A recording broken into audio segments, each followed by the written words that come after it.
Welcome back to the 628 Dirt Rooster channel, where hobby beekeeping is a way of life. What did I get? I got 4 head, 3 on the hands. That's about it, about 4 stings. And I got 0. 0. You win. 4-0, you win.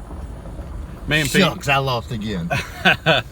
Me and Pete's finishing up a job today. It's July 4th, July 3rd, but happy July 4th, everybody. I'm gonna go back in my catalog to my swarm catches. Let's go back to the first swarm catches of the season, first and second. Let's do 2 of them, and get some of those older videos back up. Here it comes.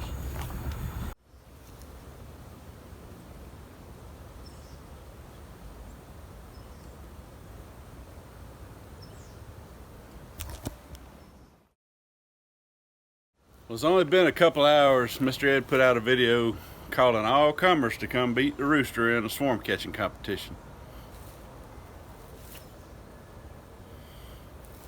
You better be working.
Try and get them to bunch up a little tighter.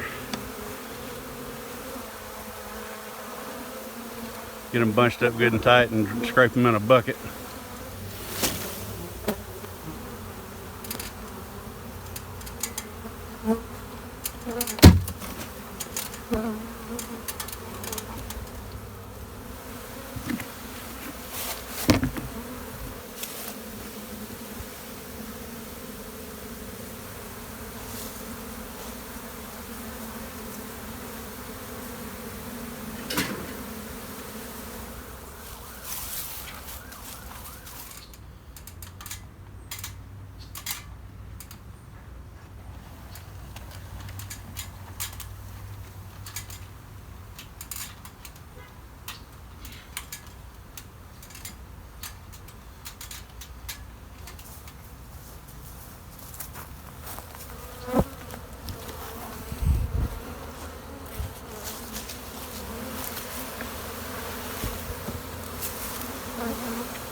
I give you my point of view. I'm sitting here just watching, looking for the queen.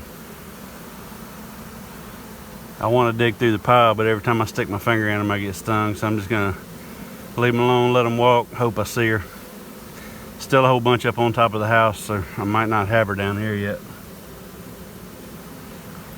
I have to wait on these to go in and those to cluster up, and I'll shake the rest of them down if I don't see her in this bunch. If I see her in this bunch, I've got the battle won.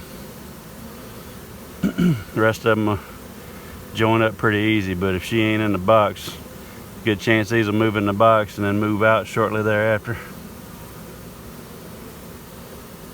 Or not even move in the box, just hang on the front of it like they're doing now. I got some old ragged combs in there, but there's a good bit of mold on two of them, on two of the frames. And since they're not an established colony in there, there's a chance they might not want to move into something like that, because what else is in there is pretty tore up. It's old brood comb, so it's got the right smell to it, but it's got a lot of work to be done. They might go in there and decide it's too much of a fixer-upper, or they might just love it and move right on in.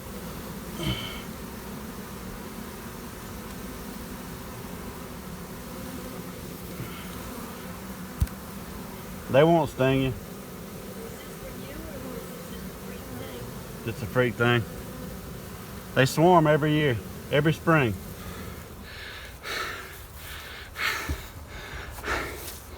I couldn't get them to come down to that, so I put my I got to outsmart them. Put my box up there with them. That was rough. Climbing that ladder with a 10 frame box with some heavy frames in it. Yeah, I know. Jeff would have took 9 of the frames out and still wouldn't have took the lid up. Ain't the way I do it. Wonder if that's swelling yet. Or that. Oh, my eyes and my nose are watering. I took my glasses off to wipe sweat, and as soon as I pulled my glasses off, 2 of them stung me right in the eyebrow. Oh man, it hurt. Oh well. Okay, we're running up on about an hour and a half. It has been a successful swarm capture.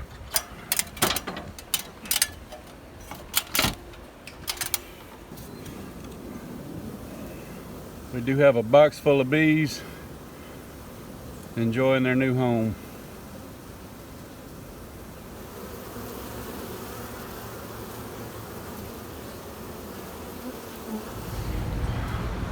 This is a handle I made out of about 4 strands of Gorilla Tape. That's what I used to carry it down off the roof, up onto and down off the roof. And this dude is heavy. I'd say that's 55 or so pounds. Box, you got that big old thick bottom board on it. Probably 4 or 5 pounds of bees, and it had a bunch of drawn wax in it, so a lot of weight there.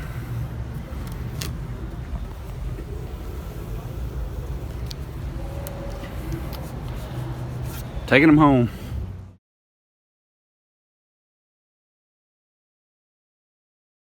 Had to come back over here, had a brand new roll of Gorilla Tape I threw down off the roof. Forgot it there, I don't want to lose that.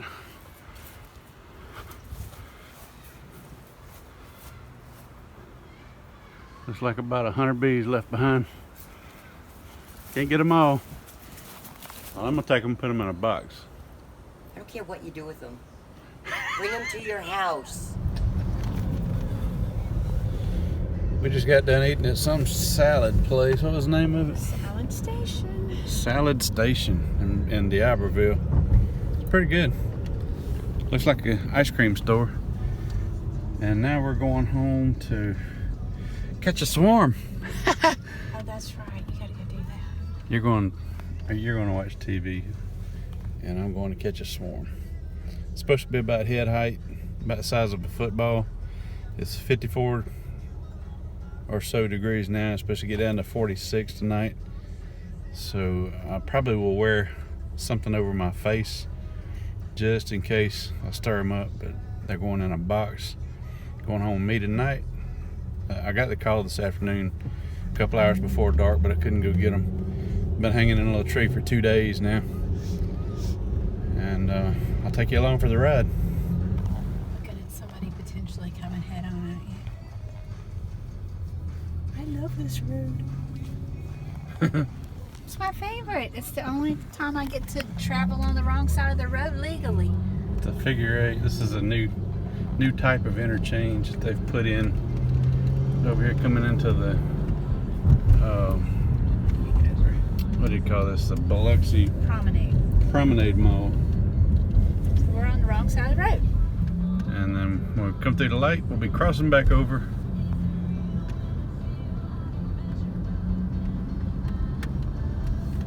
We're gonna run into Bed Bath & Beyond real quick, get something comfy to put the bees in. Maybe some nice pillows or something. A Sherpa. A what? A Sherpa. A Sherpa? Isn't that how you say it? I don't know. What's a Sherpa? I don't know. Maybe I don't know. I should be checking it out before I say it. Are they called a thumb scraper? Yep. Thumb scraper from Bed Bath & Beyond. They had them up at the counter at the register. And spoons. Sales lady. She was a good sales lady. I went in to get money back and spent money. Huh?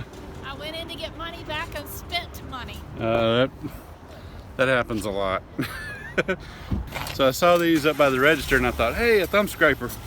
Usually you take your bent hive tool and you kind of got it on your palm and you're scraping hives, but scraping propolis and Burcombe and stuff. But I thought I'd give one of these things a shot. We're at 9 o'clock at night. Gonna catch a swarm in this gentleman's front yard. And I brought a frame of open brood because it's 9 o'clock at night. He's got to go to bed. I got church in the morning. I ain't got time to play. And I need my best chance of success to beat Mr. Ed. Right there. Can I pull over in the yard there? You can sit right there, good. Unless you want to get over in the yard. I was going to dump them in the back of the truck, but I'll get them. I'll carry the box over. All right, Mr. Ed, I know you're going to complain about the size of this one because it ain't, but it's about a little bit bigger than a softball. But it counts. It's a swarm, man.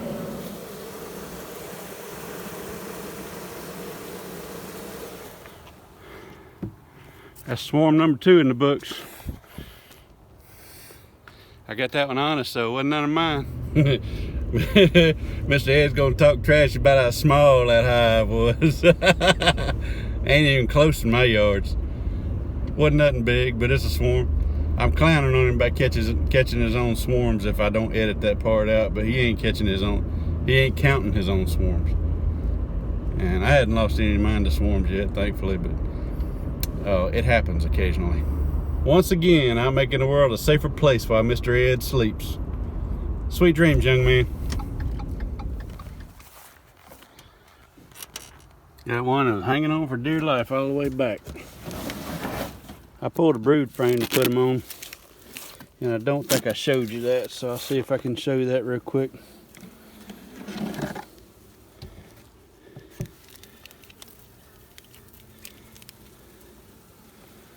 I didn't want to have to fight with them to get them to stay in the box, and I didn't want to lock them in because they're fairly small.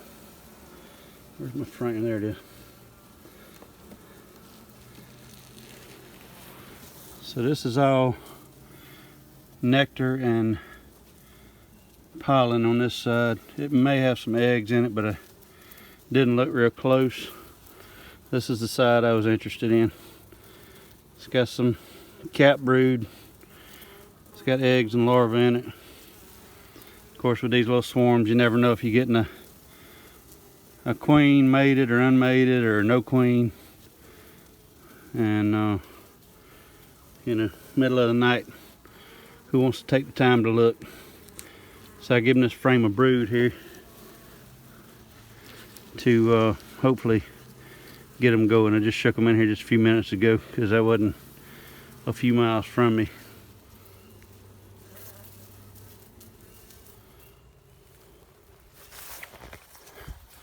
That's it. Set up on the rack. I'll check them again in the morning. They should be tending that brood real good and working on cleaning up some of them other frames. There's a morning after inspection.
I think we've got a new queen emerging in one of these two boxes. I don't want to disturb a virgin queen, but it sounded like a chicken way in the distance over here. Here's that swarm catch box I was just messing with, and I could hear over this way I